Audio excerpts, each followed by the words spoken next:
मित्रों नमस्कार। इन दिनों आप लगातार आचार्य बसंत कुमार जी को सुन रहे हैं। आप उन्हें आयुर्वेद के अलग अलग पक्षों पर सुनते हैं बात करते हुए। उनके पास आयुर्वेद का, लोक जीवन का और अलग अलग शास्त्रों का अध्ययन है। वो ज्योतिष का भी अपनी ही तरह का अध्ययन रखते हैं और इन सब को जोड़कर जीवन के बहुत ही महत्वपूर्ण सूत्र वो दे जाते हैं। इस बार हमने आचार्य श्रेष्ठ से निवेदन किया है कि वो संस्कारों के ऊपर हमें जानकारी दें। संस्कार जो कि हमारे भारतीय जीवन पद्धति का आधारभूत तत्व है, वहीं से हमारी संस्कृति अपनी ताकत पाती है, अपना स्थायित्व पाती है। तो उन्होंने हमारे इस निवेदन को बहुत ही स्नेह से स्वीकार किया है और हमेशा की तरह बहुत विस्तार के साथ इस महत्वपूर्ण पक्ष पर वो अपनी बात रखने वाले हैं। भारत में संस्कृति, संस्कार, देवत्व, इस पर बल दिया जाता है। संस्कृति क्या है? संस्कार संपन्न व्यक्तियों की एक कृति, क्रियाकलाप, जीवन शैली, वो संस्कृति कहलाती। तो वो संस्कृति जो है वो समझ लो कि संस्कार का पर्यायवाची शब्द है लोक की दृष्टि से। संस्कार जो है ना, तो हमारे यहाँ मानव को देव बनाने की एक पद्धति, एक प्रक्रिया, एक कर्मकांड, उसका नाम संस्कार है। हम क्या चाहते हैं कि हमारे समाज में देवता अधिक हों, अधिक देव होंगे, दिव्य गुणों वाले होंगे। यानी देवता का आशय मतलब उत्तम कोटि के मानव, जो मनुष्यों में गुण हैं उनसे उत्तम गुण हो, जिसमें वो देवता कहते हैं ना, देवो दानात, द्योतनाथ दीपनाथ। देवता किसे कहते हैं? जो दानात, जो दूसरों को देता। केवल धन देना नहीं है, अपनी बुद्धि, विवेक, सामर्थ्य, जो भी उसके पास है संसार के लिए उपयोगी, वो देने की जिसमें सामर्थ्य है। द्योतनाथ, जो द्योतित होता है, दीप्त होता है, प्रकाशित होता है अपने इन गुणों के कारण, जिससे कि लोग, जैसे सूर्य है, चंद्रमा है, ये प्रकाश के पुंज हैं जितने भी, ये क्या है? दीपित होते हैं, अर्थात इनके प्रकाश से सब प्रकाशित होते। तो ऐसा व्यक्ति देवता कहलाता है जिसके गुणों से, गुण क्या है? वही तो प्रकाश है उसका, उससे सब प्रकाशित हों, लाभान्वित हों। ऐसा मनुष्य बने, तो उसके लिए प्रयास है। सृष्टि में कभी भी सभी देवता नहीं बन सकते, ठीक है कि नहीं? बहुत कठिन काम है, लेकिन प्रयास तो रहना चाहिए। जैसे 100 अंक रख दिए, 10-10 साल 100 अंक नहीं आते किसी के भी, किसी विषय में, लेकिन अंक तो 100 ही रखेंगे। लक्ष्य, मानक है ना, लगे रहो लगे रहो। तो जितना प्रयास हो जाए, तो ऐसे ही देवता बनना, देवता बनाना, ये समाज का लक्ष्य है। जितने अधिक बन जाएं अच्छा है। देवत्व के किसी में 10 गुण आ जाएं, 100 में से किसी के 75 आ जाएं, किसी के 90 आ जाएं, किसी के 35, किसी के 40, काम चलता रहेगा, लगे रहे। तो ऐसी जो पद्धति है, सरणी है, कर्मकांड है, वो जीवन के आरंभ से अंत तक किए जाने वाला क्रियाकलाप है, उसको संस्कार हम कहते हैं। और वो कहीं पूरा किया जाता है, कहीं आधा किया जाता है, कहीं उससे भी कम किया जाता है। तो जहां जितना किया जाएगा उतना लाभ मिल सकता है, और किया जाए उसका भी सारा लाभ मिले, ऐसा भी नहीं है। आप देखते हो खूब मेहनत करते हैं लोग परीक्षा के लिए, कार्यों के लिए, जैसी मेहनत करते हैं वैसी सफलता तो नहीं मिलती। तो ऐसे संस्कार, लेकिन संस्कार छोड़ने नहीं है, क्योंकि जैसे हम प्रयास करते हैं ना, हर जीवन में हर सफलता के लिए प्रयास करते हैं, तो ऐसे ही तो उस क्रियाकलाप का नाम, कर्मकांड का नाम, जो मनुष्य को देवत्व की तरफ ले जाती है, देवता बनाती है, उस जीवन शैली का निर्माण हमारे पूर्वजों ने किया। किन्होंने किया? ऋषियों ने किया। ऋषि कौन है? ऋषि दर्शनाथ, जिसके पास एक दृष्टि, जो त्रिकालदर्शी, वर्तमान, भूत और भविष्य के विषय में जिसके पास चिंतन है। जैसे हमारे बड़े हैं, जितने हमारे ज़्यादा बड़े हैं और ज्ञानवान हैं, उनके पास हमारी अपेक्षा ज़्यादा दृष्टि, बच्चे में कम होती। बच्चे को कल 5, 10 दिन, 2 महीने, किसी को 2 साल बाद का नहीं पता। और जो जितने बड़े हैं और योग्य हैं उनके पास तो ऋषि तुल्य हो गए। तो उन्होंने ये संस्कार की सरणी पद्धति बनाई। तो उन संस्कारों पे अब हम लंबे समय तक विचार करेंगे। हमारे यहाँ संस्कार किसे कहते हैं, संस्कार कितने हैं, इनका क्या प्रभाव है, धर्मशास्त्रकारों ने इसको क्या कहा है, आयुर्वेद की दृष्टि से इसका क्या महत्व है, ज्योतिष की दृष्टि से कब ये कैसे कब किए जाने चाहिए, व्यक्ति पर क्या प्रभाव पड़ता है, समाज पर क्या प्रभाव पड़ता है, परिवार पर क्या पड़ता है, इस लोक और परलोक में क्या प्रभाव पड़ता है, ये सारे विषय संस्कारों में अलग अलग हम बताएंगे। तो विचार करते हैं। सबसे पहले आयुर्वेद की दृष्टि से बताता हूं। चरक, सबने नाम सुना है, इसके ऊपर हमने बहुत चिंतन किया है पिछले व्याख्यानों में। आयुर्वेद के आचार्य हैं चरक। वो क्या कहते हैं, संस्कार किसे कहते हैं, संस्कार की परिभाषा मुनि, चरक मुनि के शब्दों में गुणाधानम संस्कार है, दोष मार्जनम संस्कार है। संस्कार किसे कहते हैं, गुणों का आधान, स्थापन। किसी के अंदर कोई चीज नहीं है, उसमें वो चीज स्थापित की जाए, स्थिर की जाए, डाल करके ऐसे लंबे समय तक रहे और पूरी रहे तो अच्छी बात, उसको आधान कहते हैं। असमन्ता दधाती, ठीक है कि नहीं, जहां पूर्ण रूप से इसको धारण करा दिया जाए वो आधान है। तो गुणों का आधान, गुणों का आधान का मतलब क्या हुआ कि मानव में वो गुण नहीं थे, तभी तो आधान किया। यदि होते तो आधान की आवश्यकता क्या थी। दोष मार्जनम संस्कार है, दोषों का मार्जन। हर प्राणी, हर जीव, हर मानव में गुण और दोष हैं, हम सब जानते हैं इस बात को। तो फिर देवता कैसे बनना है, जिसमें दोष न हो और जिसमें गुण ही गुण हो, या जिसमें गुण बहुत अधिक हो, दोष इतने न्यून हो कि वो निष्प्रभावी हो, या जिन्होंने उससे प्रभावित होना है, आलोकित होना है, प्रकाशित होना है, उसके प्रकाश से अपने जीवन को प्रकाशित करना है, उस व्यक्ति को, उस देवता तुल्य मनुष्य के दुर्गुण दोष दिखाई ही न दे, दोषों को इतना क्षीण कर दिया जाए, तो उसका नाम क्या है, संस्कार।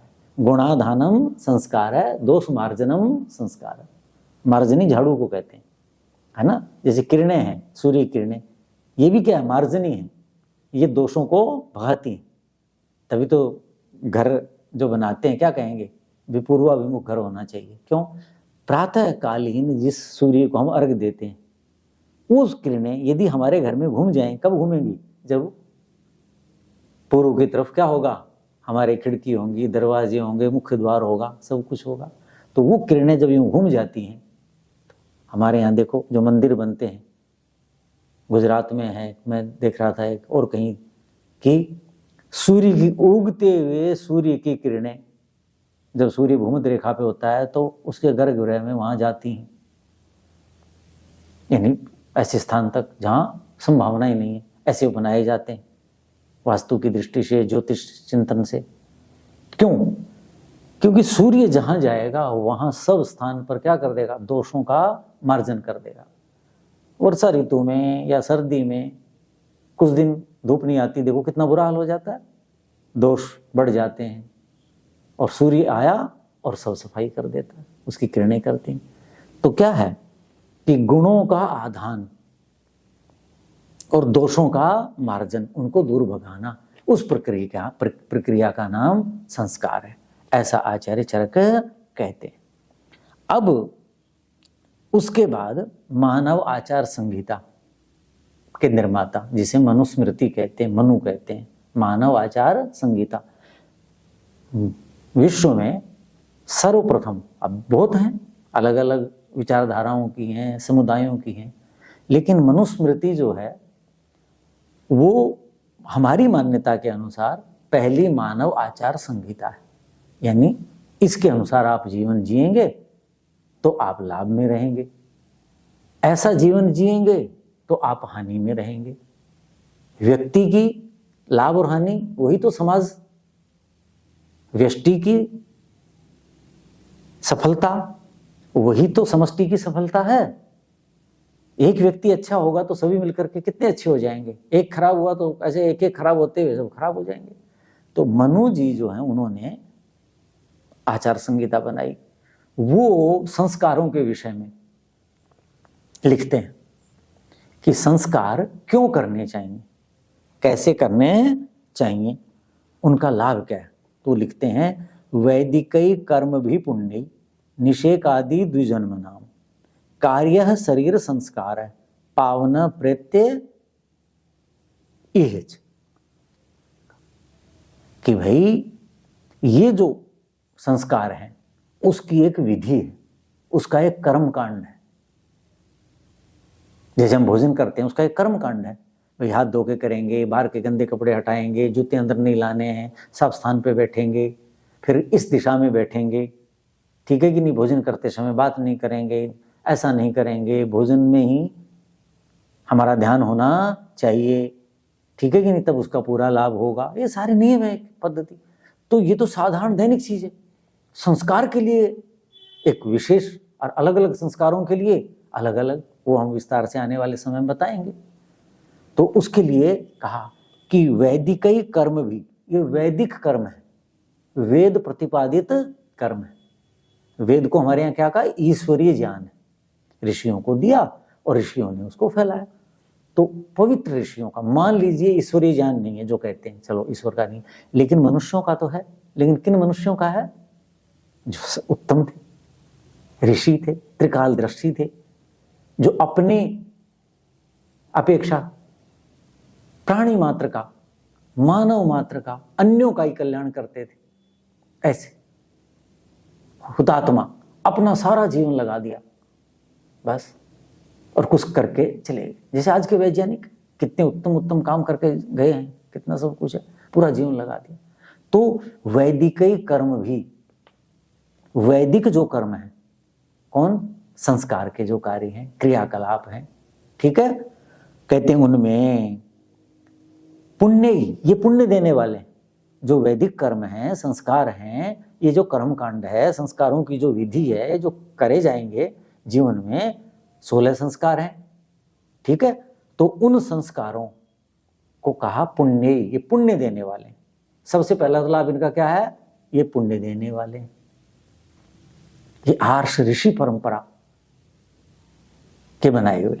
और कैसे हैं ये, क्या नाम है इनका, निषेक आदि द्विजन्म नाम, 16 संस्कार, उनके अभी नाम बताऊंगा अगले व्याख्यान में। 16, पहला संस्कार है निषेक, सेचन करना।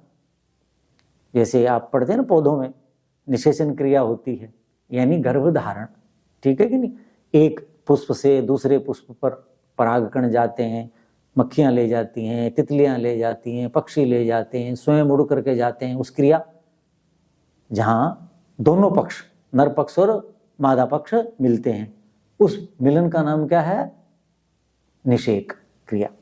तो ऐसे ही मनुष्यों में, पुरुषों में, स्त्री पुरुष की धातुओं के मिलन की प्रक्रिया, अर्थात पहला संस्कार निषेक है आदि में जिनके, ठीक है, निषेक संस्कार, गर्भाधान संस्कार, ये इनको कहते हैं, ठीक है।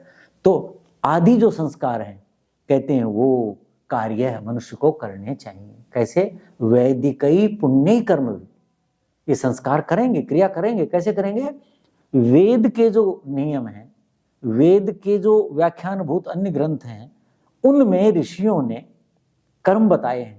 कर्म मतलब क्रियाकलाप बताए हैं कि ऐसे करना, ये संविधा, ये जो होना चाहिए, ये आपने धारण करना है, ये नहीं धारण करना, ऐसे करना है, ऐसे आचमन करना है, इतने दिन उपवास करना है, उस समय करना है, सवेरे करना है, शाम को करना है, अमुक ऋतु में करना है, ये सारा आगे बताएंगे संस्कारों में।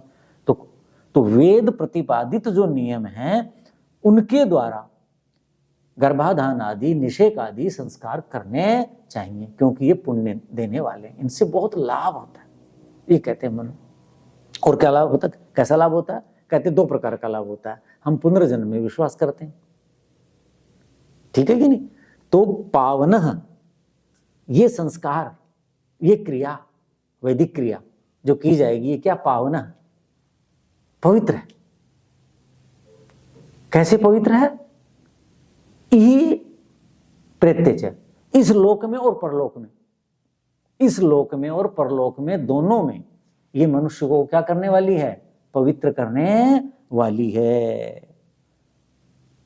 अब इस लोक और परलोक में पवित्र करने वाली कैसी है, ये विस्तार से आगे वाले व्याख्यानों में हम बताएंगे। तो समझ गए कि मनु जी कहते हैं कि भाई ये संस्कार करने चाहिए, और करने कैसे चाहिए? वैदिक रीति से करने चाहिए, ऋषियों ने जो बताई है पद्धति उसके अनुसार करने चाहिए, जिसकी व्याख्या हम आगे करेंगे।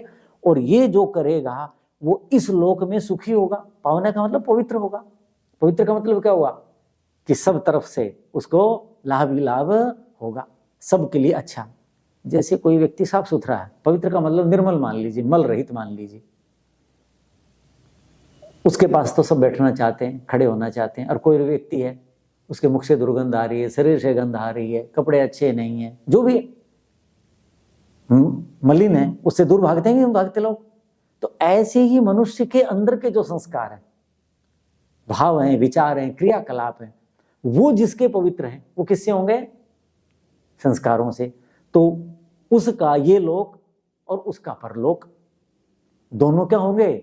सुखी होंगे, ऐसा मनु जी कहते हैं। तो इसलिए हमें संस्कार करने चाहिए। तो शेष अन्य आचार्य इस बारे में क्या मानते हैं? और यहाँ एक शब्द आया है द्विजाति नाम। क्या आया है? द्विजाति नाम आया, कि द्विजातियों को। तो द्विजाति बता दूं क्या होता है? द्विज कहते हैं, द्विधा जायते थे द्विज, जिसका 2 बार जन्म होता है उसे द्विज कहते हैं। जन्मना जायते शूद्र कर्मणा द्विज उच्यते, ऐसा कहा। हम सभी मनुष्य जन्म से शूद्र पैदा होते हैं। शूद्र का मतलब अज्ञानी, जिनको कुछ भी नहीं पता होता, ठीक है।